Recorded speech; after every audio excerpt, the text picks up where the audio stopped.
Finally, we will introduce Jordan Bentley, our keynote speaker. Mr. Bentley is the creative force of Hypeland. At just 27, this LA native has taken what started as a middle school dream into a global streetwear brand. The glare is crazy. Jordan is known for bridging anime, gaming, and streetwear culture in ways the industry has never seen. Please give us a warm welcome for Jordan Bentley.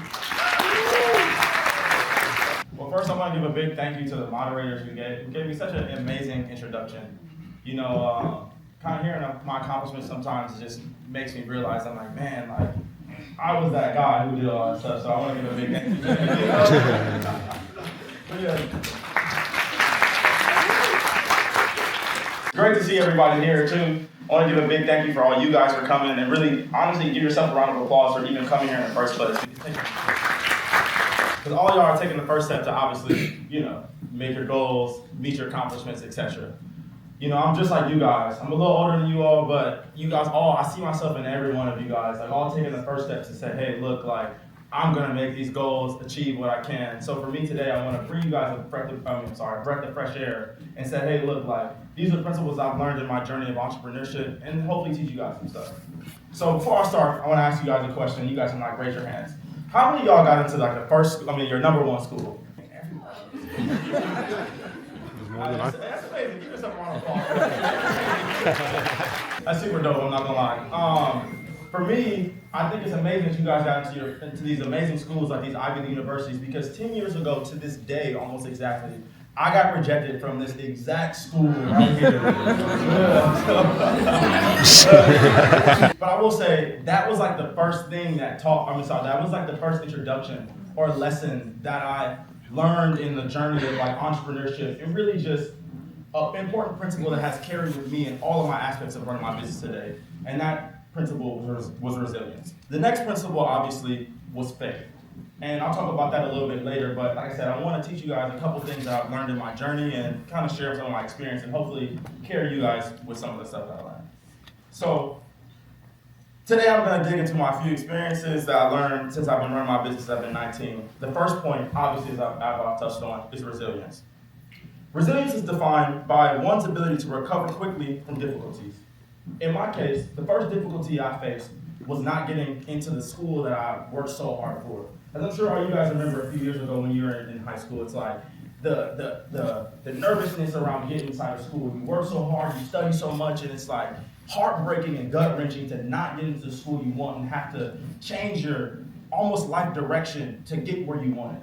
I'm sure like you guys all had different reasons for wanting to go to the school also too, just like I did. But for me, my dream was cut immediately short. There was no negotiation, no option. I did the same process as all you guys. Had the interviews, I thought I was a shoo-in, I had a business, I was successful, and I didn't get in.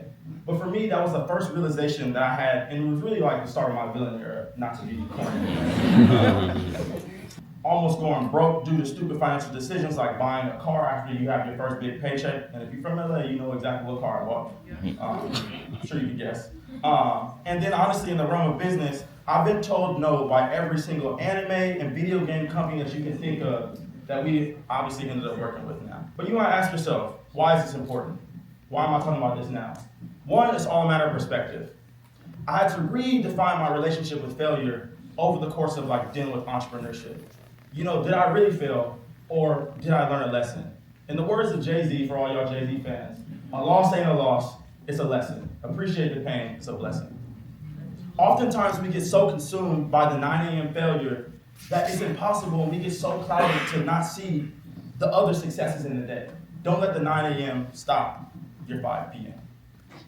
And I had to not only learn that failure is okay, but it's inevitable, no matter what phase you go in. And that the sooner that you're able to accept the fact that you will fail and that you will have these small losses, the faster you'll be able to pivot and reach those bigger goals.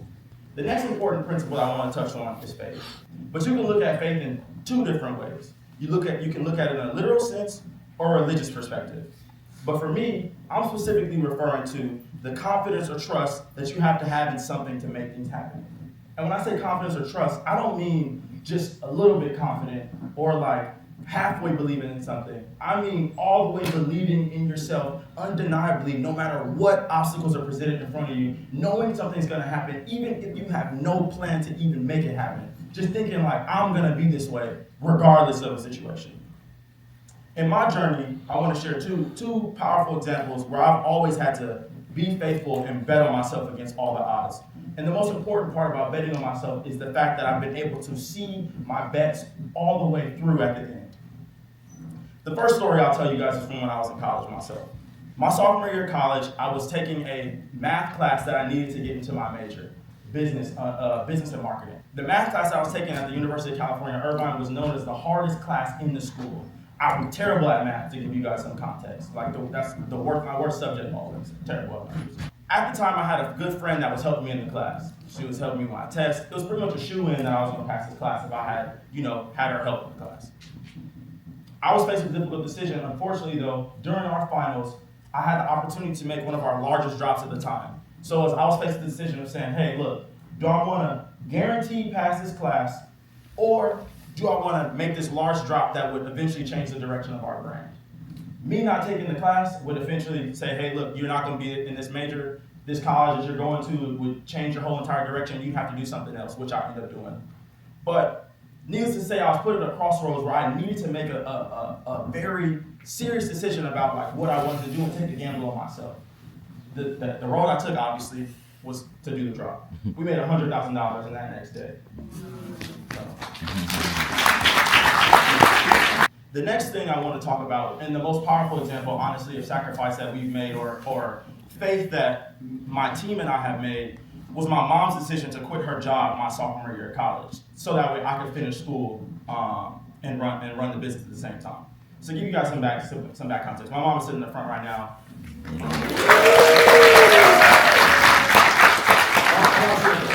When I was a sophomore in college, I think we had made our first $1 million in business.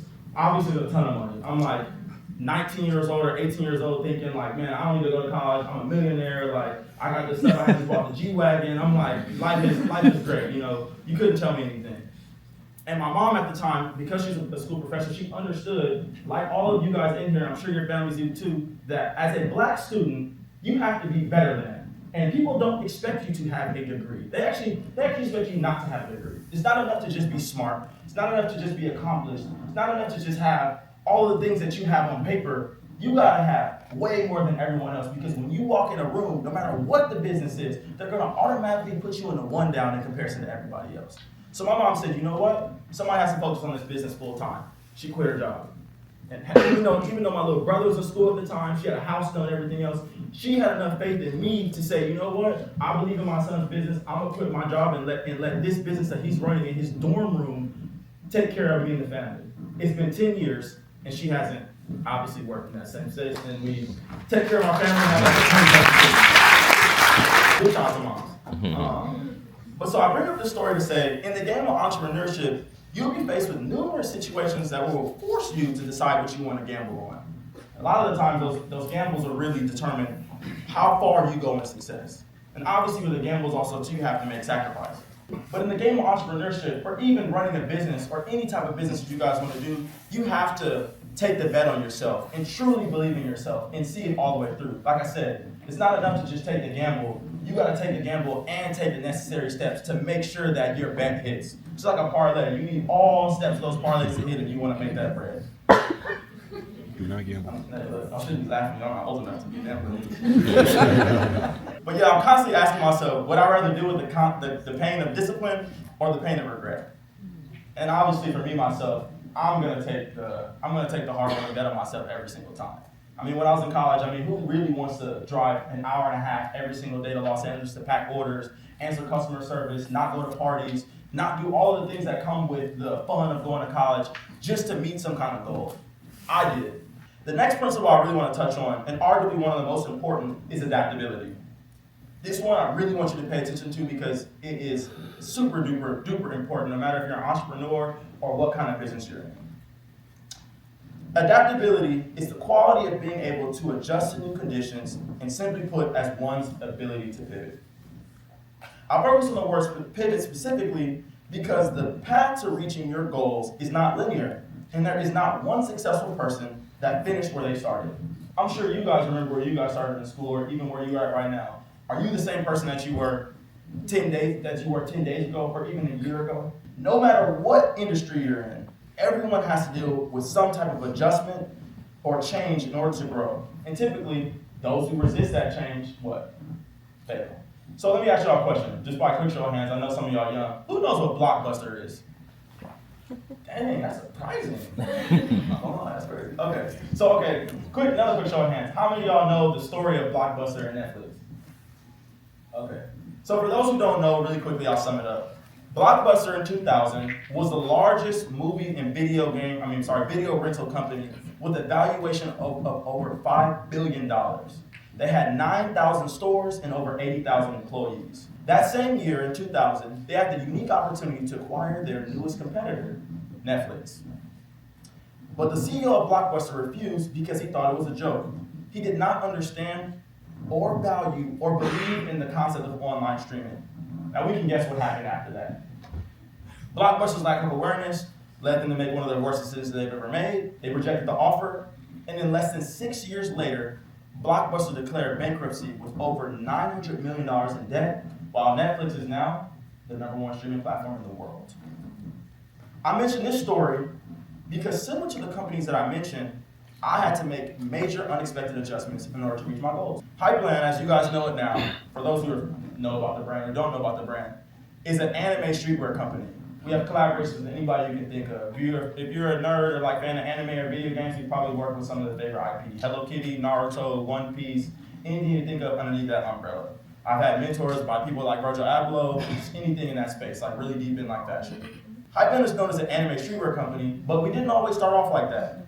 In the beginning, I was so deeply rooted in high fashion, cut and sew, and streetwear, and this culture that was blossoming. Being from Los Angeles, I got to watch brands like Supreme, Diamond, The Hundreds, like artists like Tyler the Creator and like Future come up. So it was really part of like an upbringing now. I was really just wanted to be a part of and participate in. At the same time, I was also a really huge nerd, and I love Japanese culture.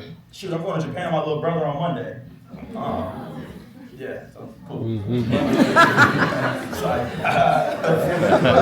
Because I was a big fan of all those things, I tried endlessly to integrate that into my brand. So that's obviously a great thing. This next thing kind of like explains, just kind of like brings it all together for you guys. During the most popular years of building the brand, I was presented with an opportunity to collaborate with some of my favorite shows. The first show being, for all my anime fans, was Bleach. I don't know if you guys know about that show. Yeah, okay, so y'all know that. And with that collaboration came the opportunity to put our brand in retailers like Zumiez and PacSun. Now, in hindsight, that sounded like a great idea, right? Sounded like a no-brainer. For me, absolutely not. My mom will tell you, we spent days going back and forth and arguing because I felt like going into these retail stores would make me a sellout. I didn't care how much money I'd make. I didn't care about the brand growing more. I only wanted to maintain this streetwear allure, which was rooted in exclusivity and being cool. I was so rooted in my own values that I had my feet in the mud, and it was the opposite of like our growth. We made the change, and that was probably the best decision we ever made. In 2020 to 2021, Hypeland was the #1 brand in over 600 retail stores, selling over 1 million units in North America alone. And this change grew our brand over 10x and has allowed us to grow to where we are today. Right now on Instagram, we have about 500,000 followers. TikTok, maybe like 100,000. But collectively, we have over 1 million followers. But because I got into retail and allowed myself to get in this space, it grew our brand literally 10x in like less than a year. But this single change as a brand owner really changed our perspective and allowed us to grow who we are today. You never know. Achieving your goals may be on the other side of that change. It's just like the meme that you guys see all the time too. It's like the guy that's mining the coal, mining the diamonds, and the one guy who gives up, it's like, don't take your pickaxe and walk away. You know exactly what I'm talking about too. But it's like, I was like that pickaxe guy or the Blockbuster guy where I was like so stuck in my ways and I didn't believe something because I was so rooted in my own ideas that, it kind of prevented me from growing. Part 2 of that lesson for me was readiness and having self-awareness. And I want you guys to take this away, even if you're an entrepreneur or any other business sectors you guys hop in. You can't adjust if you're not willing to learn and make changes. In my case, I had to slightly abandon this cool streetwear notion and remove myself emotionally to do what was best for my brand's growth. One of my mentors tells me all the time, the further you are away from your brand emotionally, the faster it'll grow. Because it's not about you, it's about your customers. Now, authenticity for me is like one of my favorite principles of everything I'm going to talk about today, or it's maybe my second favorite. Authenticity, simply put, in y'all terms, is defined as the quality of being real. You know, real people. In my opinion, being real is so important to not only brands, but individuals now more than ever. And why, might you ask? I think the answer is obvious. We are in a world right now where consumers have so much access to infinite choice and information, and authenticity separates them from the real and the fake.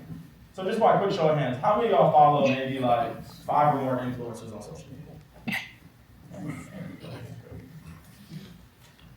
And if I can ask the crowd a question, why do you follow them? Somebody want to answer, just blurt something out. They're funny. Maybe raise your hand, I'll take a couple people. I like their style. Okay, style, also relatable. They're funny. Funny, resonates with you emotionally, cool. You can learn something. Can learn something. All right, that goes exactly into my point. They gotta be real. I feel like because you got so many different influencers on the internet, you can't fake being funny. You can't fake style. You can't fake relatability. And I feel like the notion of being real with how much information and how smart consumers are nowadays, they only support people that they directly relate to and understand. I mean, I even say your generation is the perfect generation because you guys are so smart. So in addition, to that same point, I'll kind of get on that, trying to take away from the funny stuff. It's like in addition to being to customers, being authentic as an entrepreneur makes your life and the necessary sacrifice a bit easier, and it makes you more relatable. Imagine if I got up here and I was like, didn't look like the way I did, or talk like the way I talk. I don't think I would be as relatable as I would be from the fact that I look like y'all. You can't fake that. It's like authentic and real. This is my story. My mom's here, my brother's here. These are things that you guys can connect with because this is my true authentic story, and I'm sure you guys have, like I said, similar upbringings and things that you guys have gone through or will go through. But like I said, being authentic makes your path to entrepreneurship or even working a bit easier. You know what they say, when you love what you do, it's never work. It's cliche, but true. I can do what I love every day because, one, I love clothes, but the inner child of mine that started this brand is constantly filled with joy whenever I see somebody wearing something that we made, whenever we get a new collaboration, or whenever I meet people that are just like y'all who are inspired by my journey, even if they're not a fan of the things that I've created. I would have never been able to truly find my niche or myself if I hadn't been real with myself and been authentic from the get-go. You gotta be authentic about the why and your motivation behind why you do everything. I know y'all probably tired of talking, so I'm gonna get to my last principle. My last principle for all you guys is like a cheat code or shortcut to growth. But this one is pretty obvious and applies to where you guys are right now, and that's the notion to remain a student. And when I say remain a student, I don't mean remain a student and actually be in school, because Lord knows nobody wants to be in school for the rest of their life. That would be expensive and not very fun. And I mean this in like the nicest way possible. If you feel like you're lazy by any way, sometimes 9 to 5, there's nothing wrong with that. Sometimes there's nothing, I mean, y'all laughing, but I'm serious. There's nothing wrong with having a 9 to 5, because you know what? You work the 8 hours a day, you don't gotta worry about work on the weekend, you don't gotta do none of that stuff, you don't gotta make the sacrifices. The main difference that you experience as an entrepreneur or owning your own company is the fact that your sacrifices and the things you make don't just affect you. They affect your family, they affect your team, they affect everyone around you, and it's your responsibility to say, how am I gonna pay the bills of all these people before I pay myself? My mom and I tell you 100 times over, there have been instances where we've had no money, where we've had to take out loans to make sure our team's getting paid, we had to miss and be late on our payments, not eating, doing, etc. to make sure our team is straight, because that's what you take on as an entrepreneur. And literally she'll tell you, we work like 20 hours a week. I'm literally sitting on 1 hour of sleep right now. I slept on the train to get here from New York. And I've been working before I go to Japan. I've been like literally 1 hour sick in the last 2 days. But that's what comes with entrepreneurship. So if you're not willing to take those risks, or even say, keep it real with yourself and say, hey, look, like, I'm not willing to work hard enough to do this stuff, entrepreneurship ain't for you. And I mean that to, like I said, not to be mean, but to give you the buck. You know, you don't want to start something and then, get into something that you don't like. The sense of remaining a student. So I say remain a student, but in the sense of always being open to learning and having a beginner's mind. Do you guys know what beginner's mind is?